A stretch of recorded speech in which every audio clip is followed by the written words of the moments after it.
Hello students, good afternoon. आज हम बात करेंगे 27 जनवरी के करंट अफेयर के सुपर टेट के लिए है। तो पहला है कि एक प्रक्षेपास्त्र की मदद से 143 उपग्रह को प्रक्षेपित करके एक नया विश्व कीर्तिमान रचने वाली कंपनी कौन सी है? SpaceX, DRDO, NASA, ISRO.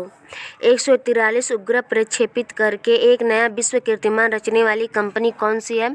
तो वह कंपनी है स्पेसएक्स कंपनी है, जो 143 उपग्रह प्रक्षेपित करके विश्व कीर्तिमान बनाई है। स्पेसएक्स की स्थापना 6 मई 2002 को हुआ था और इसका स्वामित्व एलन मस्क के पास है।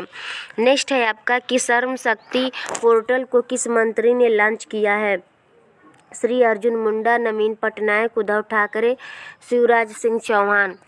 तो श्रम शक्ति पोर्टल को जनजातीय मामलों के केंद्रीय मंत्री श्री अर्जुन मुंडा के द्वारा गोवा में लॉन्च किया गया है।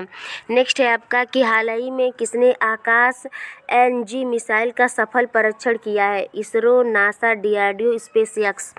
आकाश एनजी मिसाइल का सफल परीक्षण किसने किया? तो डीआरडीओ ने किया है, जो ओडिशा के तट पर इंटीग्रेटेड टेस्ट रेंज से सतह से हवा में मार करने वाली आकाश एनजी का मतलब यहाँ पे न्यू जनरेशन से है, मिसाइल का सफलतापूर्वक लॉन्च किया गया। मिसाइल भारतीय वायुसेना को हवा में हाई पैंतरेबाजी हवाई खतरों को रोकने के लिए डिजाइन किया गया है। नेक्स्ट है आपका कि रक्षा अनुसंधान विकास संगठन डीआरडीओ ने तकनीकी आदान प्रदान के क्षेत्र में सहयोग को मजबूती प्रदान करने और अस्थायी भू खतरा प्रबंधन में सहयोग के लिए किसके साथ एक समझौता ज्ञापन पर हस्ताक्षर किया है? पर्यावरण मंत्रालय, महिला एवं बाल विकास मंत्रालय, सड़क परिवहन एवं राजमार्ग मंत्रालय, सूचना प्रसारण मंत्रालय। तो डीआरडीओ ने जो समझौता किया वह सड़क परिवहन एवं राजमार्ग मंत्रालय के द्वारा समझौता किया है, जो कि सड़क परिवहन राजमार्ग मंत्रालय के मंत्री हैं वो नितिन गडकरी जी हैं। भारत का पहला राष्ट्रीय सड़क सुरक्षा दिवस भी सड़क परिवहन राजमार्ग मंत्रालय द्वारा मनाए जाने की घोषणा की गई, जो 17 जनवरी से 17 फरवरी तक मनाया जाएगा। पहले साप्ताहिक रूप से मनाया जाता था, अब यह माह के रूप में मनाया जाता है, जो कि 17 जनवरी से 17 फरवरी तक मनाया जाएगा। भारत का पहला राष्ट्रीय सड़क सुरक्षा जो है 17 जनवरी से 17 फरवरी तक मनाया जाएगा। नेक्स्ट है आपका कि तोसाली राष्ट्रीय शिल्प मेले का उद्घाटन किस राज्य में किया गया है? असम, बिहार, राजस्थान, ओडिशा। तोसाली राष्ट्रीय शिल्प मेले का उद्घाटन किस राज्य में किया गया है? तो यह ओडिशा राज्य में किया गया है। ओडिशा के भुवनेश्वर में तोसाली राष्ट्रीय शिल्प मेले का उद्घाटन नवीन पटनायक द्वारा किया गया है। यह तोसाली राष्ट्रीय शिल्प मेला जो है वह पूर्वी भारत में बहुत ही प्रसिद्ध है, जो कि वहाँ पे हथकरघा और हस्तशिल्प के लिए जाना जाता है। नेक्स्ट है आपका कि फेयर शेयर फॉर चिल्ड्रन अभियान को किसने शुरू किया है? अमिताभ बच्चन, स्मृति ईरानी, कैलाश सत्यार्थी, अरुंधति रे। फेयर शेयर फॉर चिल्ड्रन अभियान की शुरुआत किसने किया है? तो यह शुरुआत किया है कैलाश सत्यार्थी जी ने, जो नोबेल शांति पुरस्कार और बाल अधिकारों के कार्यकर्ता हैं। कैलाश सत्यार्थी वैश्विक नेताओं और अंतर्राष्ट्रीय हस्तियों के साथ मिलकर बाल मजदूरी को समाप्त करने के लिए फेयर शेयर फॉर चिल्ड्रन नामक अभियान की शुरुआत की है। संयुक्त राष्ट्र संघ ने 2025 तक बाल बाल श्रमिकों को जो बाल मजदूरी उसे समाप्त करने का लक्ष्य 2025 तक रखा है कि जो बाल मजदूरी है 2025 तक समाप्त हो जाएगी। संयुक्त राष्ट्र संघ द्वारा यह अनुमानित किया गया है कि 2025 तक या उसे समाप्त करने की पूरी कोशिश की जाएगी कि 2025 तक बाल मजदूरी समाप्त की जा सके। नेक्स्ट है कि इंटरनेशनल कस्टम डे कब मनाया जाता है? इंटरनेशनल कस्टम डे कब मनाया जाता है? 26 जनवरी, 25 जनवरी, 24 जनवरी, 9 जनवरी। तो इंटरनेशनल कस्टम डे मनाया जाता है 26 जनवरी को। विश्व स्तर पर अंतर्राष्ट्रीय सीमा शुल्क इंटरनेशनल कस्टम्स डे मनाया जाता है। इस दिन कस्टम अधिकारियों और एजेंसियों की भूमिकाओं को पहचानने के लिए मनाया जाता है और उनके काम करने के दौरान सामने आने वाली स्थितियों और चुनौतियों को ध्यान केंद्रित भी किया जाता है। अब इस वर्ल्ड कस्टम ऑर्गेनाइजेशन के बारे में जान लेते हैं। इसका मुख्यालय ब्रुसेल्स, बेल्जियम में है। इसमें जो सदस्य 182 देश सदस्य हैं और इसमें जो महासचिव हैं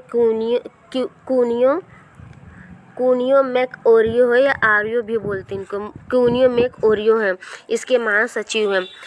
इसमें जो इंटरनेशनल कस्टम डे 26 जनवरी को मनाया जाता है। 25 जनवरी को भारत में राष्ट्रीय मतदाता दिवस और राष्ट्रीय पर्यटन दिवस भी मनाया जाता है। 24 जनवरी को बालिका दिवस और 9 जनवरी को भारतीय प्रवासी दिवस भी मनाया जाता है।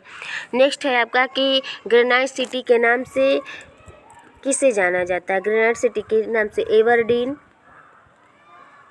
Aberdeen, Chicago, Johannesburg, Moscow. Granite city के नाम से किसे जाना जाता है, तो यह जाना जाता है एवरडीन को, ग्रेनाइट सिटी के नाम से जाना जाता है। विक्टोरिया युग के दौरान ग्रेनाइट के प्रयोग से एवरडीन की वास्तुकला को जाना जाता है, जिसके कारण इसका नाम जो है एवरडीन रख दिया गया था। 18वीं और 20वीं सदियों के दौरान एवरडीन की इमारतों में स्थानीय रूप से उत्खनित ग्रेनाइट का समावेश हुआ करता, जिसमें अभ्रक चांदी की तरह चमका करते थे। तो ग्रेनाइट सिटी के नाम से किसे जाना जाता है, एवरडीन को जाना जाता है ग्रेनाइट सिटी के नाम से। चलिए इसको एक बार रिपीट कर लेते हैं। वीडियो को लाइक और शेयर और सब्सक्राइब ज़रूर करें। तो आपका कि एक प्रक्षेपास्त्र की मदद से 143 उपग्रह को प्रक्षेपित करके एक नया विश्व कीर्तिमान किस कंपनी ने रचा है, तो स्पेस एक्स ने रचा। नेक्स्ट है आपका कि श्रम शक्ति पोर्टल किस मंत्री ने लॉन्च किया है, तो श्री अर्जुन मुंडा ने लॉन्च किया है गोवा राज्य में। नेक्स्ट है आपका कि हाल ही में किसने आकाश एनजी मिसाइल का सफल परीक्षण किया है, तो डीआरडीओ ने किया है। नेक्स्ट है रक्षा अनुसंधान एवं विकास संगठन डीआरडीओ ने तकनीकी आदान प्रदान के क्षेत्र में सहयोग को मजबूती प्रदान करने और अस्थायी भू खतरा प्रबंधन में सहयोग के लिए किसके साथ एक समझौता ज्ञापन पर हस्ताक्षर किया, तो सड़क परिवहन एवं राजमार्ग मंत्रालय के द्वारा समझौता हुआ। नेक्स्ट है तौसाली राष्ट्रीय शिल्प मेला का उद्घाटन किस राज्य में किया गया, तो ओडिशा राज्य में किया गया, भुवनेश्वर में नवीन पटनायक के द्वारा। नेक्स्ट है आपका कि फेयर शेयर फॉर चिल्ड्रेन नामक अभियान को किसने शुरू किया, तो कैलाश सत्यार्थी ने शुरू किया है। नेक्स्ट है इंटरनेशनल कस्टम डे कब मनाया जाता है, तो 26 जनवरी को मनाया जाता है। वर्ल्ड कस्टम ऑर्गेनाइजेशन का मुख्यालय ब्रुसेल्स बेल्जियम में है। वर्ल्ड कस्टम ऑर्गेनाइजेशन की सदस्यता कितने देशों के पास है, तो 182 देशों के पास है। इसके महासचिव का नाम कुनियो मैक ओरियो है। ग्रेनाइट सिटी के नाम से किसे जाना जाता है, तो एवरडीन को जाना जाता है। एवरडीन को ग्रेनाइट सिटी के नाम से जाना जाता है। वीडियो को लाइक शेयर और सब्सक्राइब ज़रूर करें।